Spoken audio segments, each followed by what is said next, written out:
Hi everyone. Today I'm going to discuss my journey with Asperger Syndrome. I know there's been a big gap in between the last YouTube video I made and the one I'm making now, but that's because I've been sort of inundated with a lot of things. I've done my A-levels and passed them. I've gone on to university and spent most of the time working and getting drunk, so yeah, but now today I just want to describe my experiences with Asperger Syndrome, because I've been meaning to make this for some time, because I can sort of comprehend how other people with Asperger Syndrome feel. They feel sort of socially impaired, they feel different, and for the last 13 years or so, I have felt extremely different from the others. And yeah, I felt different. I think the source of that was my days in primary school and when I was little. Like, when I was little, I couldn't look at anyone in the eye, I couldn't make direct eye contact, and that still continues. Like, when someone talks to me, even if they are good friends of mine, I briefly just look at something else instead of looking at them. And people sort of construe it as rudeness, but I don't intend to be rude. It's something that I just can't help. And yeah, when I was little, I exhibited a really good memory of things. Like, when I was little, I was really interested in geography, and my nan bought me an atlas for Christmas. And I remembered all of these facts about countries, such as capital cities in the world, where countries are geographically located, like population facts, etc. Yeah, and that's one of the integral features of Asperger Syndrome, because with Asperger Syndrome, you become fixated on something in particular. For some people with Asperger's, it's mathematics. With others, it's sciences or English, but in my case, it's geography.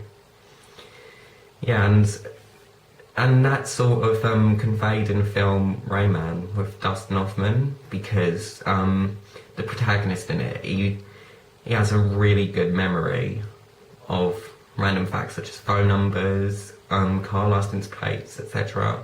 And if you haven't seen Rayman, I'd highly recommend it, because it is a fantastic film, and I think Dustin Hoffman's performance in it is extraordinary. His portrayal of people with autism, Asperger Syndrome, autistic spectrum disorders, it's really accurate. And if you do have Asperger's, or if you're on the autistic spectrum yourself, then it's worth checking out. I think I've gone off in a little tangent now.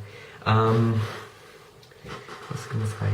Yeah, and on the subject of being little, when I went to primary school, I felt different from the others.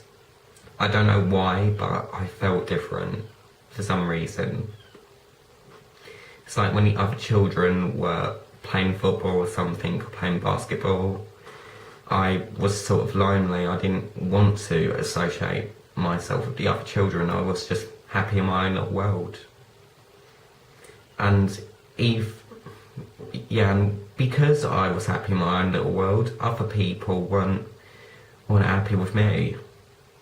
Like, I experienced a lot of bullying in primary school because I was different. I was pushed down an hill, I had my coat taken away from me and thrown into the bushes, I was beaten up senselessly. It's not nice to think about, but children usually at that age are sort of ignorant about difference and people who stand out and they were no exception. Yeah, and then I was taken out of that primary school and I moved to another primary school, and the bullying still continued, and I still liked to be in my own little world. It's quite embarrassing thinking about it because I was very awkward. I was very awkward in class and with other kids. I couldn't talk to anyone, but in my second primary school, I sort of mustered the courage to go out and try to play with the other children, but I was ostracised. They didn't want to associate themselves with me. They didn't want me in their presence. They didn't want me playing a game. So I had no choice but to stay in my own little world at that time. And during this period, I didn't know that I had Asperger Syndrome. It wasn't until secondary school, until after my first year of secondary school, that I found out that I was diagnosed.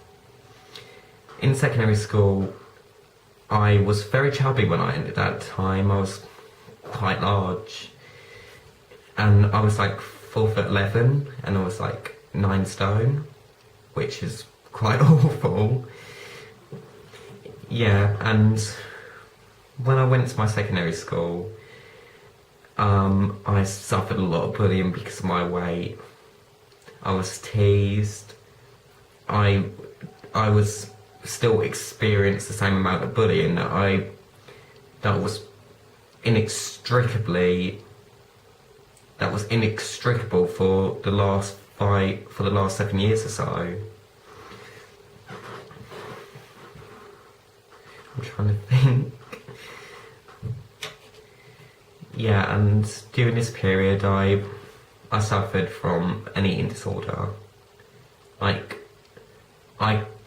There came a point where I couldn't eat. Well, not that I couldn't eat, I just didn't want to eat. I was practically starving myself during year 7 because everyone was calling me names. I was being bullied relentlessly, and I just thought, and during that time, I thought to myself, if I'm thin, I'll be accepted. I'll be able to integrate well with the others. But I was wrong. I starved myself, and due to the stress that I was sort of enduring during that time, I lost a lot of weight. I remember putting on my school trousers, and I even put a belt around it just to tighten it, and there was not enough a hole where I could put the belt that would fit around my waist. It just wouldn't fit. And when I left secondary school, I weighed 5 stone 11. I entered secondary school 9 stone, and I came out 5 stone 11. So during that period, I lost 3 stone in weight. And yeah, and I needed to get out. My mother wanted me to get out and just integrate well with other people. Oh, this chair. Yeah, and I was homeschooled for a brief period, and during this period, I was diagnosed with Asperger Syndrome. I didn't have any idea what it was, but at the time, it really explained why I felt different. I didn't know how to react to it. And during this period, I just sort of secluded myself from society in total. I just didn't want to go out at all. I just wanted to stay at home. I didn't want to make any friends. I was just happy just staying at home. And when I did go out, I could only go with my mum, and I still couldn't make eye contact with other people. I just found the idea of social interaction really intimidating. I just couldn't do it. It was just too frightening. And I think it was the fear of getting hurt.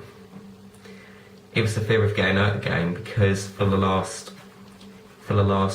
8 years or so, I was getting hurt relentlessly by other people because of their own prejudices, and I didn't want to endure that again. I just thought to myself that if I don't talk to other people, I won't feel that pain. So yeah. And my next secondary school, it was, I don't know how to describe it. It was a bit like a roller coaster ride. Like, when I first entered, I got a lot of support from, like, the learning support unit. Like, I had helpers who came to my class and just helped me with work, and I felt really comfortable. And then I started making friends. I felt a lot more confident, and this sort of marked my transition from being like hermit crab to being a normal social teenager. Sociable teenager. Where is my head at today? Yeah. But as I was starting to settle in, these supposed friends just became more and more dishonest, rude, and quite frankly, they used my Asperger Syndrome as a way of taking advantage of me sort of gaining their respect. Like, they asked me to do things, like silly things like dance or do like silly voices or something, I don't know. Like, and initially I thought it was a way of gaining their friendship, but I was just too naive to know that they were just taking advantage. And all I really wanted at the time was friendship. I just wanted to be accepted by others. That's all I wanted. But I just ended up getting hurt again. But this time, I knew how to react to it. I just took it in my stride, and I just thought of it as a way that I could learn how other people, of what other people are like. So, yeah, so during that time I was less naive because, this is difficult. Where's my head today?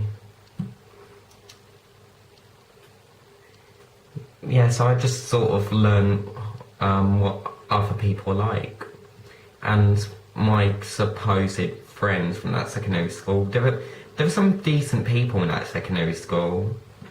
I'm still friends with some of the people there to this very day, but like the majority of them were just backstabbers, and luckily I'm not in touch with them anymore. They're not really a significant part of my life. I shouldn't really shouldn't make people who don't give a shit about me a significant part of my life, because there are far more better people to focus on, like family and true friends, people who don't tend to stab you in the back or take advantage, blah blah blah. Yeah, and then when I went to my sixth form college, there was still slight bullying in my first year. There was still a group of boys taking advantage of me, and I